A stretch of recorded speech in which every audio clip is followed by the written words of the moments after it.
नमस्कार, समाचार में आपका स्वागत है। मैं चंद्रिका जोशी। राष्ट्रपति रामनाथ कोविंद ने कहा है कि भारत को इस बात का गर्व है कि यहाँ बौद्ध धर्म का उदय हुआ।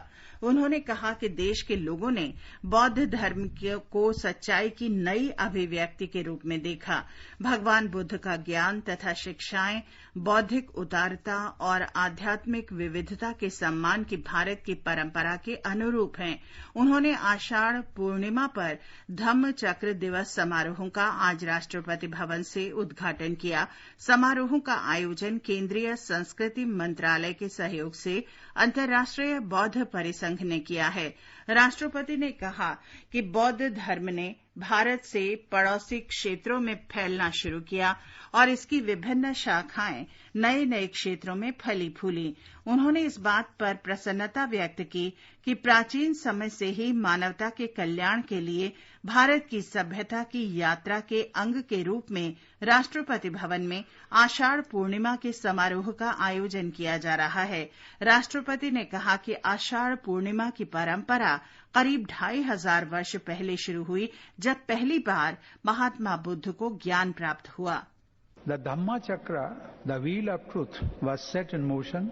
Ever since it has been the lodestar, helping spiritual seekers navigate through the maze of worldly life and arrive at the end of suffering here and now. It is so scientific that it resembles psychotherapy more than a traditional dogmatic religion.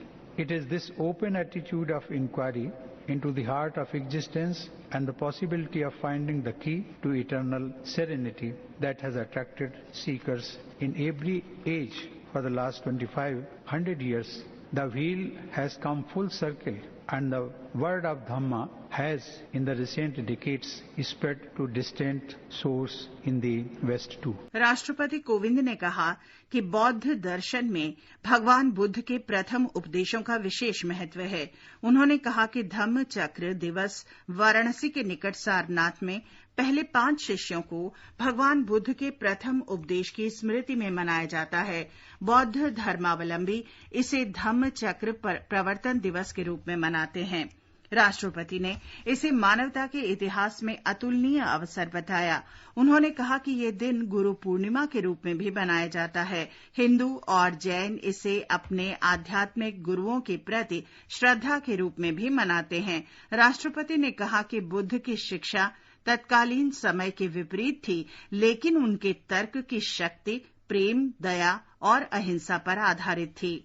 Ironically, the Buddha's teaching was against the current during those times. But the force of his argument was women around love, compassion and non-violence. The spread of Buddhism around the world was guided by these eternal values. In his lifetime, he always sought to convince people through his logical and moral arguments. राष्ट्रपति ने कहा कि आधुनिक युग में महात्मा गांधी और doctor Bhimrao Ambedkar ने भी महात्मा बुद्ध के उपदेश से प्रेरणा ली और राष्ट्र के भविष्य की दिशा तय करने में उनका उपयोग किया। In modern times, 2 exceptionally great Indians, Mahatma Gandhi and Baba Saheb Ambedkar, found inspiration in the words of the Buddha and went on to shape the destiny of the nation.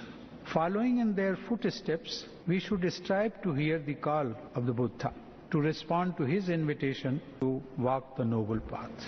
The world seems full of suffering in short term as well as in long term. इस अवसर पर प्रधानमंत्री नरेंद्र मोदी ने कहा कि विश्व इस समय असाधारण चुनौतियों से जूझ रहा है और इनके अंतिम समाधान केवल भगवान बुद्ध के आदर्शों से ही प्राप्त हो सकते हैं।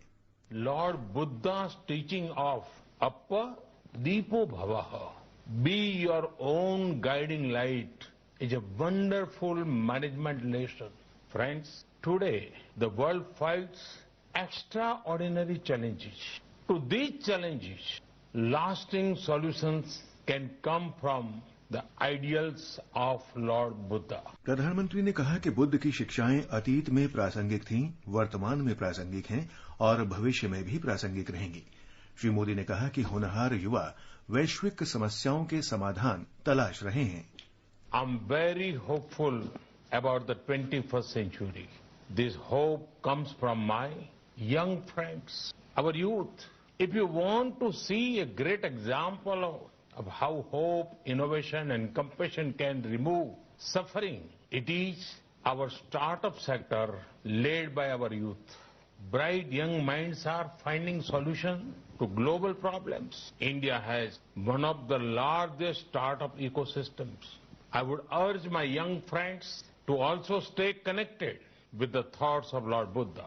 They will motivate and show the way ahead. प्रधानमंत्री ने कहा कि सरकार महात्मा बुद्ध से संबंधित ऐतिहासिक स्थलों को जोड़ने पर ध्यान दे रही है। केंद्रीय मंत्रिमंडल ने हाल ही में घोषणा की थी कि कुशीनगर हवाई अड्डे को अंतर्राष्ट्रीय हवाई अड्डा बनाया जाएगा। इससे अनेक लोग, श्रद्धालु और पर्यटक इस क्षेत्र में आएंगे। श्री मोदी ने कहा कि भगवान बुद्ध ने हमें दया और अनुकंपा का महत्व बताया। The eightfold path of Lord Buddha shows the way towards the well-being of many societies and nations. It highlights the importance of compassion and kindness. Mahatma Buddha ने लोगों, गरीबों, महिलाओं का सम्मान करने और शांति तथा अहिंसा की शिक्षा दी। बुद्ध के उपदेश इस धरती को सदैव टिकाऊ बनाए रखने के लिए हैं। प्रधानमंत्री ने कहा कि भगवान बुद्ध के 8 उपदेश विभिन्न समाजों और राष्ट्रों के कल्याण का मार्ग प्रशस्त करते हैं। The teachings of Lord Buddha celebrate simplicity both in thought and action. Buddhism teaches respect for people, respect for the poor, respect for women, respect for peace and non-violence. Therefore, the teachings of Buddhism are the means to a sustainable planet. देश में अब तक 3,94,227 Covid रोगी उपचार के बाद स्वस्थ हो चुके हैं। पिछले 24 घंटे में 14,335 रोगी ठीक हुए हैं। स्वस्थ होने की दर 61.80% हो गई है। स्वास्थ्य और परिवार कल्याण मंत्रालय के अधिकारियों ने कहा है कि पिछले 24 घंटे में 22,771 लोगों में संक्रमण की पुष्टि हुई है। अब देश में कोविड मरीजों की कुल संख्या 6,48,315 हो गई है। ये किसी एक दिन में संक्रमित लोगों की सबसे बड़ी संख्या है। एक दिन में 442 लोगों की मृत्यु के साथ ही मृतकों की कुल संख्या 18,655 हो गई है। इस समय देश में 2,35,433 मरीजों का इलाज चल रहा है। इस बीच भारतीय आयुर्विज्ञान अनुसंधान परिषद आईसीएमआर के अधिकारी ने बताया है कि पिछले 24 घंटे में देश की विभिन्न प्रयोगशालाओं में 2,42,383 नमूनों की जांच की गई है। भारत में इस महामारी के फैलने के बाद एक दिन में किए जाने वाले नमूनों की जांच की ये सबसे बड़ी संख्या है। अब तक कुल 95,40,132 नमूनों की जांच की गई है। आईसीएमआर जांच केंद्रों में लगातार वृद्धि कर रहा है। अब तक 1,087 प्रयोगशालाओं को कोविड-19 जांच की अनुमति दी गई है। इनमें 780 सरकारी और 307 निजी क्षेत्र की प्रयोगशालाएं हैं। जम्मू कश्मीर के मुख्य सचिव और राज्य कार्यकारिणी समिति के अध्यक्ष BVR सुब्रमण्यम ने प्रदेश में जिलों के वर्गीकरण की सूची जारी कर दी है। हमारे संवाददाता ने बताया है कि इसमें बांदीपोरा को छोड़कर समस्त कश्मीर घाटी को रेड जोन में रखा गया है। जम्मू कश्मीर के केंद्र शासित प्रदेश में कोविड-19 महामारी के प्रसार से संबंधित स्थिति का समग्र मूल्यांकन करने के बाद राज्य कार्यकारिणी समिति ने जम्मू कश्मीर के जिलों को लाल, नारंगी और हरे रंग के क्षेत्रों में वर्गीकृत किया है। आदेश के अनुसार बांडीपुरा जिले को छोड़कर पूरे कश्मीर घाटी को लाल श्रेणी के क्षेत्र में रखा गया है, ताकि कश्मीर घाटी में कोरोना मामलों के चल रहे वृद्धि और इसके संक्रमण के प्रसार को नियंत्रित रखा जा सके। आकाशवाणी समाचार के लिए श्रीनगर से मैं सुनील कोल। अरुणाचल प्रदेश सरकार ने 6 जुलाई से राज्य में 1 सप्ताह के लॉकडाउन की घोषणा की है। ईटानगर राजधानी परिसर में कोविड-19 के बढ़ते मामलों को ध्यान में रखकर ये फैसला किया गया है। आज राजधानी ईटानगर में संवाददाताओं से बातचीत में राज्य के मुख्य सचिव नरेश कुमार ने बताया कि लॉकडाउन 6 जुलाई की सुबह 5 बजे से 12 जुलाई को शाम 5 बजे तक रहेगा। राजधानी ईटानगर में कोविड-19 के कुल 89 मामलों की पुष्टि हुई है, जिनमें से 8 स्वस्थ हो चुके हैं। अरुणाचल प्रदेश में कल 20 और लोगों में कोविड-19 की पुष्टि हुई। इसके साथ ही राज्य में कोविड से संक्रमित लोगों की संख्या 252 हो गई है। इस समय कोविड के 175 मरीजों का इलाज चल रहा है, जबकि 75 मरीज स्वस्थ हो चुके हैं और एक की मृत्यु हो गई। ओडिशा के 17 जिलों में आज और कल 2 दिन का लॉकडाउन लागू किया गया है। राज्य सरकार ने इन जिलों में कोविड-19 के बढ़ते संक्रमण को रोकने के उद्देश्य से 2 दिन का ये लॉकडाउन लागू किया है। कर्नाटक में कोविड-19 के बढ़ते मामलों पर रोक लगाने के उद्देश्य से प्रदेश में कल से दोबारा लॉकडाउन लागू रहेगा। मुख्यमंत्री बीएस येडियुरप्पा की अध्यक्षता में आयोजित एक उच्च स्तरीय बैठक में ये निर्णय लिया गया। कल से आवश्यक सेवाओं तथा सामान की आपूर्ति के अलावा किसी भी प्रकार की गतिविधियों की अनुमति नहीं होगी। ब्यौरा हमारे संवाददाता से। कल कर्नाटका में सभी अनावश्यक गतिविधियां बंद रहेंगी। दुकानें, दफ्तर और सार्वजनिक वाहन बंद रहेंगे। लोगों को बाहर आने से मना किया गया है। मेडिकल एजुकेशन मिनिस्टर डॉक्टर के सुधाकर ने बताया है कि होम आइसोलेशन और शव संस्कार के लिए गाइडलाइंस बनाए गए हैं। उन्होंने बताया कि नगर में 400 एम्बुलेंसेस की व्यवस्था की गई है। टेली कंसल्टेंसी की व्यवस्था की जाएगी और होम क्वारंटाइन में रखे व्यक्ति नियम तोड़े तो उन पर कड़े कदम उठाए जाएंगे। सुधींद्रा, आकाशवाणी समाचार, बेंगलुरु। गुजरात में अहमदाबाद नगर निगम ने कोविड के नए मामलों का पता लगाने के बाद शहर में माइक्रो कंटेनमेंट जोन में 26 नए क्षेत्रों को शामिल किया है। सरकारी विज्ञप्ति के अनुसार माइक्रो कंटेनमेंट जोन के 2 क्षेत्रों बोडकदेव और वत्व को इस सूची से हटा दिया गया है। एक रिपोर्ट। माइक्रो कंटेनमेंट जोन में शामिल नए 26 क्षेत्रों में से अधिकतर क्षेत्र उत्तर पश्चिम, दक्षिण पश्चिम और पश्चिम अहमदाबाद में है। अहमदाबाद नगर निगम द्वारा अब इन क्षेत्रों में घर घर जाकर घनिष्ठ सर्वेलेंस और सामूहिक स्क्रीनिंग किया जाएगा। इसमें मिलने वाले कोविड-19 के चिन्हों वाले सभी लोगों का कोविड-19 के लिए परीक्षण होगा। योगेश पंड्या, आकाशवाणी समाचार, अहमदाबाद। राजस्थान में कोविड-19 से संक्रमित लोगों के स्वस्थ होने की दर करीब 80% तक पहुंच गई है। आज 204 लोग संक्रमित पाए गए, जिससे संक्रमितों की कुल संख्या 19,256 तक हो गई है। इनमें से 15,352 लोग ठीक हो चुके हैं।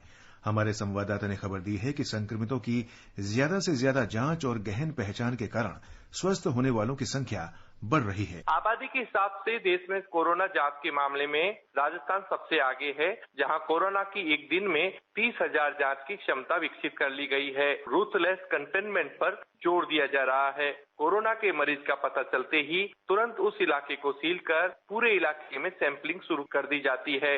प्रदेश ने दूसरे राज्यों के नवाचारों को भी अपनाया है। अस्पतालों में कोरोना मरीजों के लिए बेड चिन्हित किए गए हैं और ऑक्सीजन की भी पूरी व्यवस्था रखी गई है। राज्य सरकार ने ऑपरेशन लीजा शुरू किया, जिसके तहत बुजुर्गों और बीमार लोगों का डेटा लेकर उनको उनके घर में ही क्वारंटीन किया गया है। जितेंद्र द्विवेदी, आकाशवाणी समाचार, जयपुर। मिजोरम में पिछले 24 घंटों के दौरान कोविड का एक भी मामला सामने नहीं आया है। इस दौरान एक मरीज को इलाज के बाद छुट्टी दे दी गई। सरकारी सूत्रों ने बताया कि राज्य में कुल 162 संक्रमित रोगियों में से 127 स्वस्थ हो चुके हैं।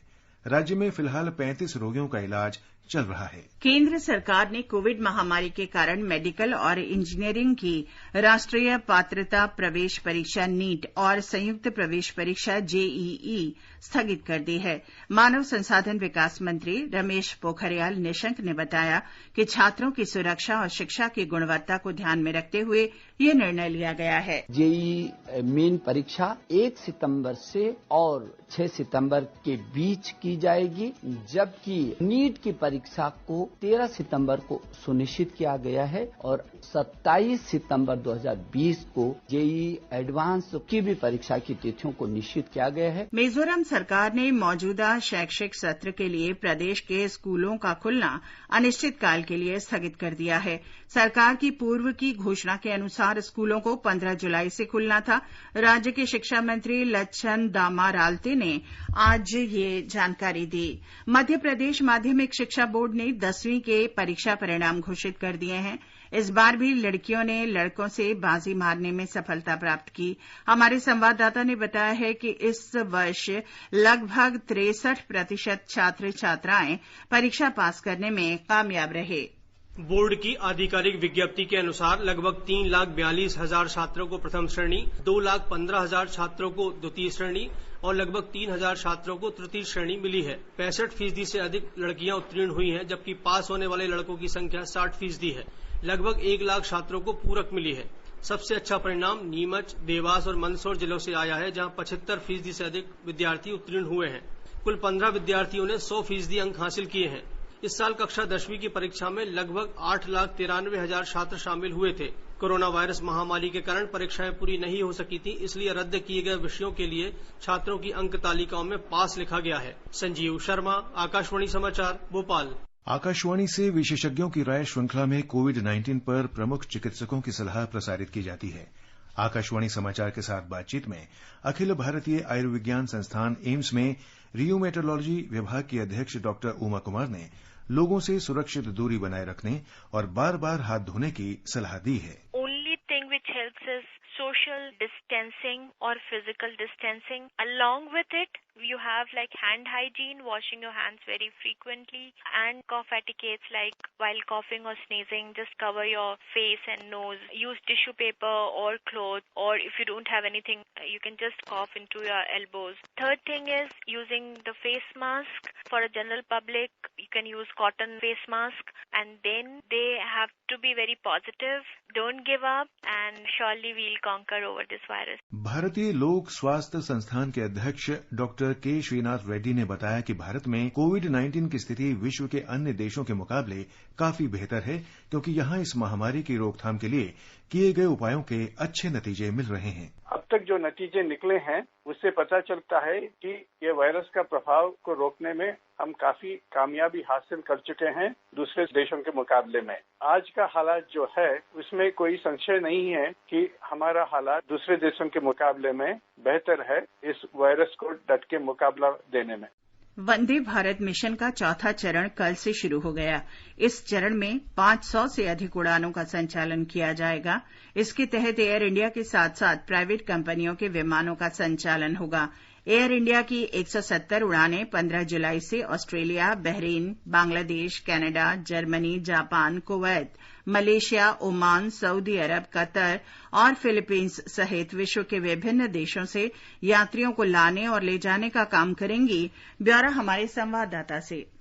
वंदे भारत मिशन के चौथे चरण में निजी एयरलाइंस की महत्वपूर्ण हिस्सेदारी होगी। निजी एयरलाइनें 500 से अधिक उड़ानों का संचालन करेंगी, जिसमें इंडिगो और गो एयर शामिल हैं। नागरिक उड्डयन मंत्रालय ने कहा है कि इंडिगो कतर से 238 और कुवैत से 219 उड़ानें संचालित करेगा। वहीं गो एयर कुवैत से 41 उड़ानें संचालित करेगी। चौथे चरण में विशेष रूप से उन देशों पर ध्यान केंद्रित किया जाएगा जहां अभी भी बड़ी संख्या में भारतीय हैं और जिन्होंने वापस लौटने के लिए पंजीकरण किया है। इस बीच रिकॉर्ड 5 लाख भारतीय इस मिशन के तहत सुरक्षित भारत लौट चुके हैं। 7 मई को यह ऑपरेशन शुरू हुआ था और 2 महीने से भी कम समय में 137 देशों के लगभग 5,04,000 भारतीय अपने घरों को लौट चुके हैं। सुपर्णा सेकिया के साथ भूपेंद्र सिंह, आकाशवाणी समाचार, दिल्ली। मेक इन इंडिया में एक और उपलब्धि हासिल करते हुए Uttar Pradesh metro rail corporation ने कानपुर और आगरा मेट्रो परियोजनाओं के लिए 67 ट्रेन के 201 डिब्बों की आपूर्ति, जांच और इन्हें चालू करने का ठेका